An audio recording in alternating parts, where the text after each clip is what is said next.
નમસ્કાર, હું છું ડૉક્ટર વિશાલ મકવાણા. સ્વાગત છે આજના વિડીયોની અંદર.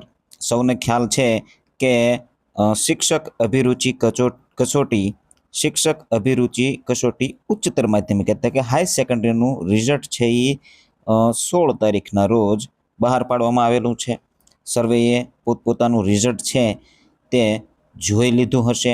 તો એની અંદર આપણે આજે ખાસ એ ચર્ચા કરવાના છીએ કે 16/6/2026ના રોજ જે રિઝલ્ટ આવ્યું છે એની અંદર કેટલીક મહત્વની બાબતો છે જેની આપણે ચર્ચા કરવાના છીએ. અહીંયા તમે વાંચી શકો છો અને આ પરિપત્ર તમે સર્વેએ જોયો જ હશે.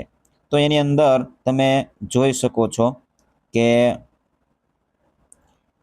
આ જે કોષ્ટક છે એની અંદર ગુજરાતી માધ્યમની અંદર કેટલા છે એ ફોર્મ ભરાયેલા હતા.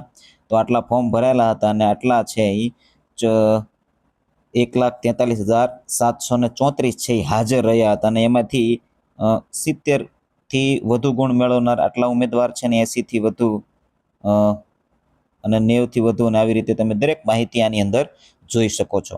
અને કુલ જે છે તો કુલ આની અંદર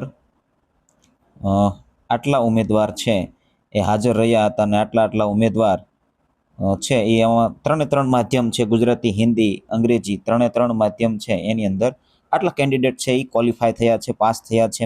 અને આપણે જેમ કહ્યું હતું એવી રીતે 70થી 80નું ક્વોલિફિકેશન રહેશે. તો 70 માર્કે ક્વોલિફિકેશન છે. જે મિત્રોને 70 માર્ક થાય છે તે તમામ છે એ મેન્સ એક્ઝામ આપી શકશે. ત્યારબાદ મહત્વની બાબત એ છે કે જો અહીંયા એ પણ મેન્શન કરેલું છે કે ભાઈ 35% એટલે કે 70 કે તેથી વધુ ગુણ લાવનાર ઉમેદવાર મુખ્ય પરીક્ષા ક્વોલિફાય ગણાશે.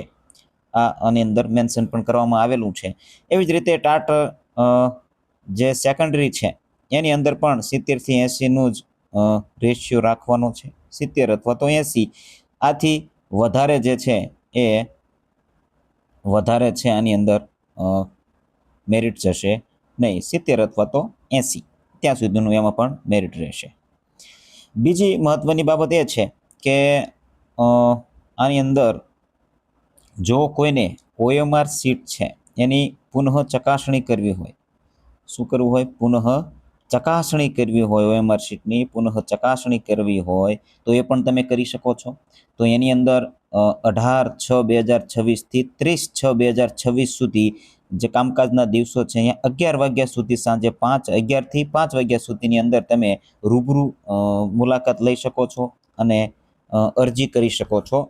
કઈ જગ્યાએ છે તો એને પણ આપણે જોઈ લઈએ.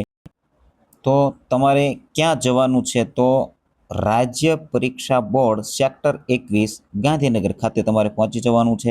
કોઈને એવું લાગતું હોય ફાઇનલ આન્સર કીની અંદર અને પોતાની OMR શીટ છે એ ડાઉનલોડ થઈ હોય અને એની અંદર તમને ક્યાંક ભૂલ જણાતી હોય અથવા તો માર્કિંગ એટલું થતું હોય ને એટલું માર્કિંગ દર્શાવતું ના હોય તો તમે જઈ શકો છો. OMRની નકલ સાથે લેખિત અરજી કરવાની છે અને 100 રૂપિયાની ફી છે. કેટલી છે? 100 રૂપિયાની ફી છે. એ જમા કરાવશો એટલે તમારી OMR શીટ છે એ રીચેકિંગ થઈ જશે. ત્યાર પછી મહત્વની બાબત એક બીજી એ છે કે આની અંદર જે આપણી મેન્સ એક્ઝામ છે એની ડેટ પણ આપી દીધેલી છે. હવે આ પરિપત્ર છે એ ઘણા મિત્રોએ પૂરેપૂરો જોયો ના હોય તો એમને એ ડેટનો ખ્યાલ આવતો નથી. તો અહીંયા તમને ડેટ મેન્શન કરવામાં આવેલી છે 19/7/2026ના રોજ જે અંગ્રેજી તથા હિન્દી માધ્યમની મુખ્ય પરીક્ષાનું આયોજન સંભવિત ઓગસ્ટમાં છે અને આ માધ્યમ ગુજરાતી માધ્યમ છે એની પરીક્ષા ક્યારે આવશે? 19/7/2026ના રોજ. અને અંગ્રેજી અને હિન્દી જે માધ્યમ છે એમની પરીક્ષા છે એ ઓગસ્ટની અંદર સંભવિત છે. ક્યારે છે? ઓગસ્ટની અંદર સંભવિત છે. એની હોલ ટિકિટ છે એ તમારે આ વેબસાઇટ ઉપરથી ડાઉનલોડ કરી લેવાની રહેશે, જે એક્ઝામ પહેલાં થોડા દિવસોમાં ડાઉનલોડ થશે. તો આ મહત્વની બાબત હતી આની અંદર. અને આ સિવાયની બીજી તમે ફોર્મ છે, જે ફોર્મ તમે જોઈ શકો છો, જે આ આપણે PDF છે એ ગ્રુપની અંદર પણ ફોરવર્ડ કરેલી છે. બીજી જગ્યાએથી અથવા તો ઓનલાઈન પણ તમે મેળવી શકો છો અને એની અંદર આ ફોર્મ પણ આપવામાં આવેલું છે. તમે જોઈ શકો છો આ ફોર્મ છે એ તમે રીચેકિંગ માટેનું ફોર્મ છે.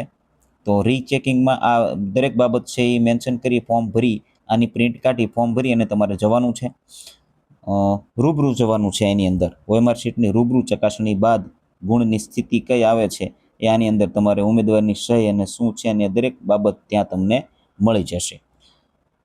તો આજના વિડીયોની અંદર બસ આટલી અપડેટ હતી. ટાટ સેકન્ડરીવાળા મિત્રો પણ છે એ ટાટ સેકન્ડરીવાળા મિત્રો છે એમને પણ મેરિટ મેં કીધું એમ 70થી 80 સુધીનું જ રહેશે.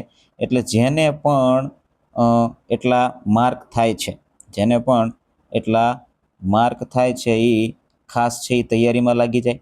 કારણ કે પછી છે એ અત્યારે જો હાઈ સેકન્ડરીના મિત્રો છે, ઘણા મિત્રોને એમ હતું કે ક્વોલિફાય થઈ શકશું નહીં, પરંતુ અત્યારે રિઝલ્ટ આવ્યા બાદ ક્વોલિફાય થયા છે એટલે હવે છે એ તાત્કાલિક દોડધામ કરવાની થતી હોય છે. એટલા માટે ટાટ સેકન્ડરી વાળા મિત્રો છે એમને ખાસ છે અત્યારથી એવું લાગતું હોય કે ભાઈ 70થી 80 માર્ક આવે છે તો એ છે એ તૈયારી ચાલુ કરી દેવાની છે મેન્સ એક્ઝામની. ચાલો તો મિત્રો આજના વિડીયોની અંદર બસ આટલું જ. બન્યા રહેજો આ ચેનલની અંદર કંઈક નવી જાણકારી મળશે અને શારીરિક શિક્ષણના કેન્ડિડેટ માટે આ ચેનલ છે એ ખૂબ જ ઉપયોગી સાબિત થવાની છે. જય હિન્દ.